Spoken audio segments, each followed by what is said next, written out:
Bu, pertanyaan saya, sebagai penerima KJP, anaknya pernah nggak lihat Ancol? Anaknya pernah nggak lihat Taman Mini Indonesia Indah? Anaknya pernah nggak lihat Ragunan?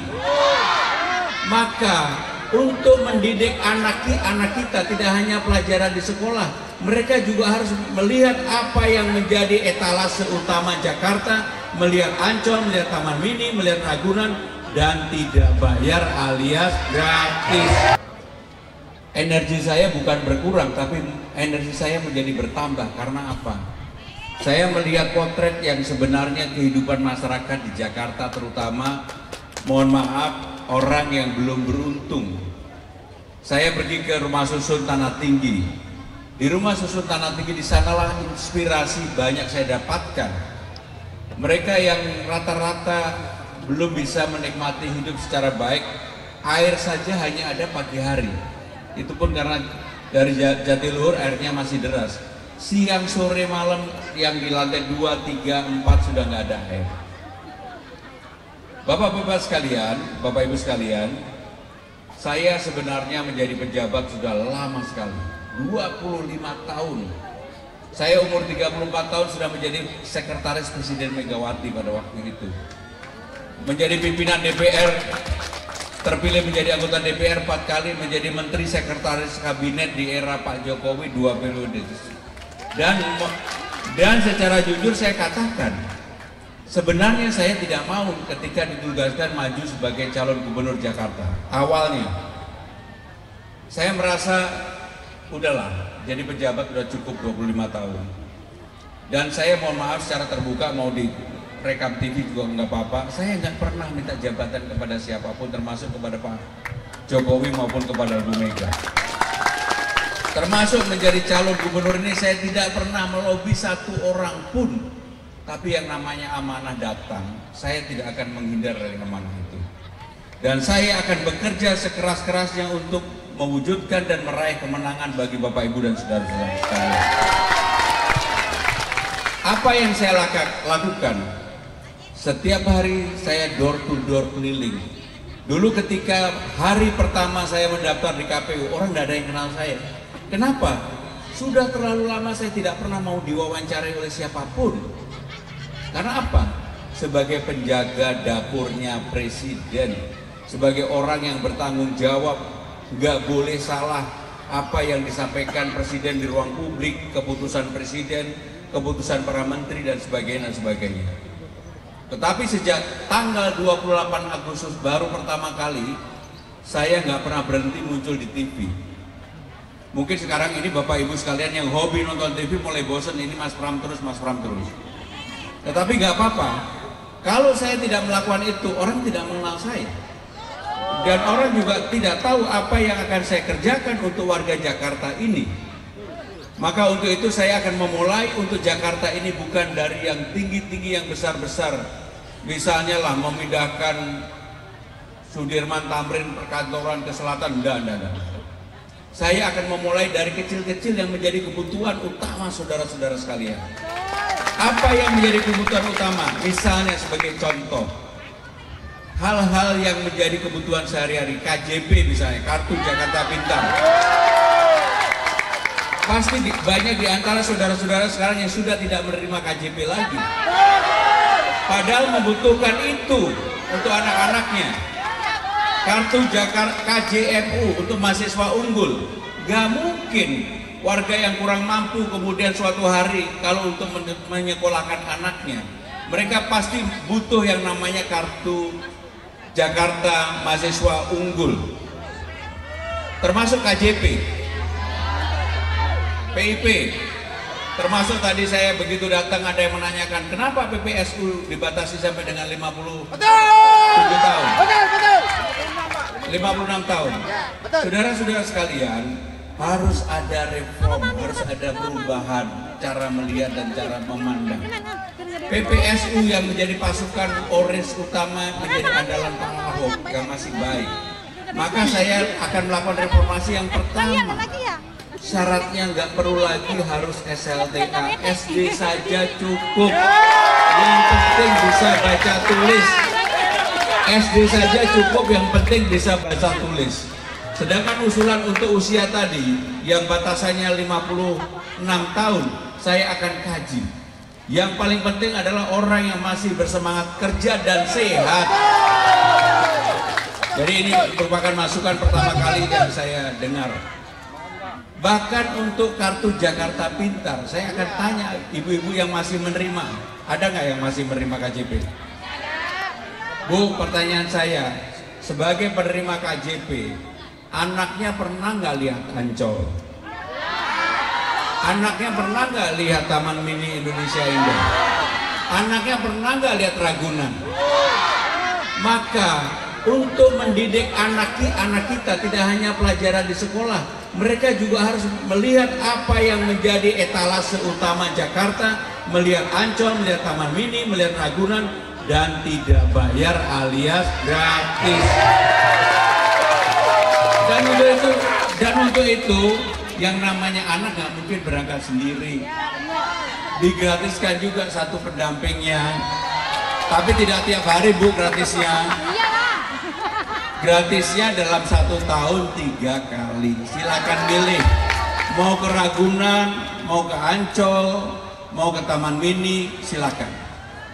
Termasuk ibu yang menjadi pendamping digratiskan. Dan saya lagi berpikir bagaimana caranya supaya warga itu tidak berangkat sendirian, tetapi bersama-sama, supaya apa, transportasinya juga dimudahkan. Bu, yang berikutnya, bagaimana dengan transportasi di Jakarta? Sekarang ini saya tanya, siapa yang naik busway gratis? Busway gratis? Jaklingko, dan sebenarnya kan ada peraturan pergubnya bahwa Jaklingko dan busway gratis untuk 15 golongan. Termasuk untuk lansia, Bu. Ibu udah lansia belum? Masih muda banget. Jadi kalau untuk busway dan untuk busway gratis, harusnya untuk LRT dan MRT juga digratiskan untuk 15 golongan yang ada. Kenapa digratiskan? Yang pertama, supaya pendapatan ibu tidak berkurang karena harus membayar truk. Maka kalau ini digratiskan, saya yakin kemacetan pelan-pelan juga akan turun. Karena apa? Orang tidak perlu lagi dari tempat ini mau ke Sudirman Tamrin, karena digratiskan hanya busway-nya, maka mereka tetap membawa mobil atau membawa motor, sehingga dengan demikian masih aja tetap macet. Tetapi kalau ini kemudian konektivitasnya gratis, bisa naik MRT, LRT, naik busway, sehingga kemudahan dan jaminan saudara-saudara sekalian mau kemana saja ada sarana transportasinya. Maka kenapa kemudian saudara-saudara sekalian, saya kalau diberi amanah menjadi gubernur, saya akan memulai dari hal-hal kecil yang dari bawah, bukan yang kemudian sesuatu yang di awang-awang yang tidak mungkin.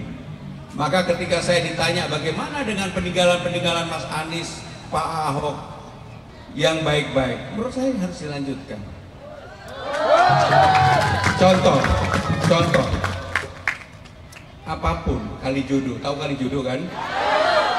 Yang dulu haram jadah, kan dulu haram jadah. Bapak sering ke sana juga. Yang dulu haram jadah, sama Pak Ahok dirubah menjadi tempat bermain anak-anak, ruang terbuka, hijau, terbuka dan bagus.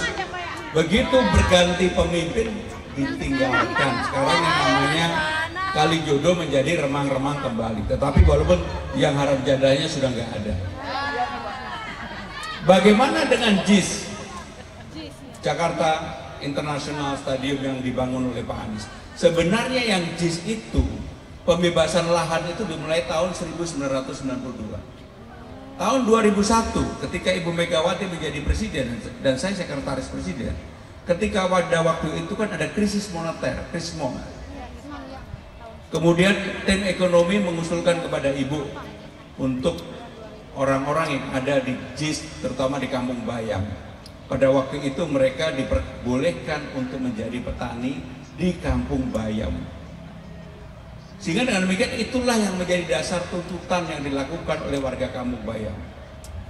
Kampung Bayam itu pembebasan lahannya selesai di zaman eranya Pak Jokowi, dilanjutkan oleh Pak Ahok dan Pak Jarot.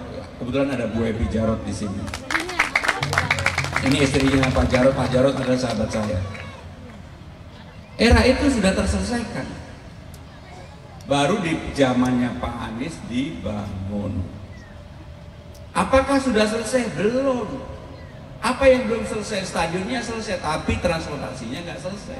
Sarana untuk menuju ke sana nggak selesai. Kemarin ketika main Bruno Mars, ada yang nonton nggak Bruno Mars?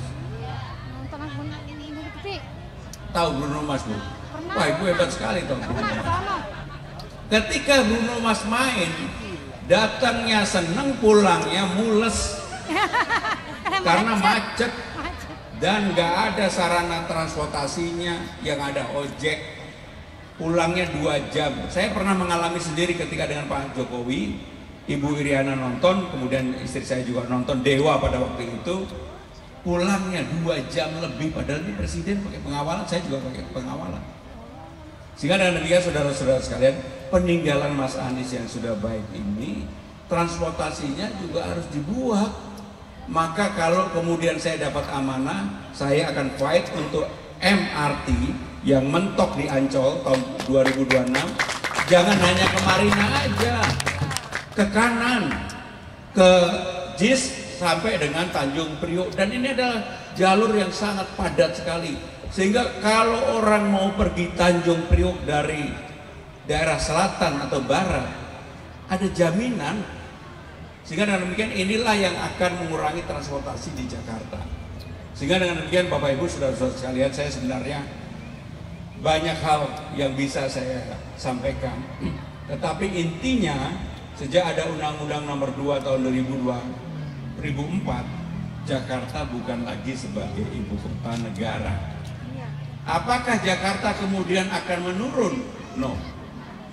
Karena untuk berpindah ibu kota negara ini 5-10 tahun ke depan pun menurut saya pribadi takes time, belum cukup waktunya. Kenapa itu? Sekarang saja gedung DPR, gedung DPD, gedung MPR, bahkan tidak ada satupun kantor partai sudah dibuka di sana. Kantor-kantor kementerian lembaga, saya ini kebetulan mengikuti dari awal, belum semuanya atau bahkan belum dibangun. Sehingga yang ada baru istana, rumah tapak menteri, rumah untuk presiden yang nanti Pak Prabowo yang akan menempati. Tetapi infrastruktur dasarnya belum lengkap, sehingga butuh waktu. Saya beruntung sebelum saya maju ini sudah 2 kali menyiapkan sidang kabinet, terakhir bulan September kemarin. Maka untuk itu saudara-saudara sekalian, yang terakhir dari saya, karena saya juga jadwalnya setiap hari padat sekali, saya mohon disupport, saya mohon didukung, tetapi nggak cukup kalau hanya Bapak Ibu saudara-saudara yang ada di ruangan ini. Harus disampaikan kepada saudara-saudaranya, tetangganya. Kenapa harus memilih pemimpin yang rasional untuk membangun Jakarta ini? Bukan yang menjanjikan bisa bim salabim menyulap Jakarta, nggak bisa. Maka yang saya janjikan adalah hal real yang bisa saya lakukan. Sebagai contoh, untuk RT RW memang insentifnya terlalu kecil. RT itu hanya 2 juta, RW hanya 2,5 juta. Yang begini bisa dikalikan 2 dan anggaran pendapatan belanja daerah kita cukup. Untuk Dawis, ada nggak di sini yang Dawis? Jumantik ada? Banyak. Anggarannya juga terlalu kecil, ngejar-ngejar nyamuk cuma dapat 500.000. Maka yang begini insentifnya dikalikan 2. Kenapa saya bicara yang detail-detail? Sebenarnya saya juga bisa bicara mengenai hal sesuatu yang baru. Ini yang terakhir dari saya. Jakarta perlu terobosan. Orang bayar pajak di Jakarta totalnya sekarang ini dalam 1 tahun hampir 3.000 triliun. Yang diterima di Jakarta oleh Jakarta, karena pajak itu yang berwenang adalah pemerintah pusat.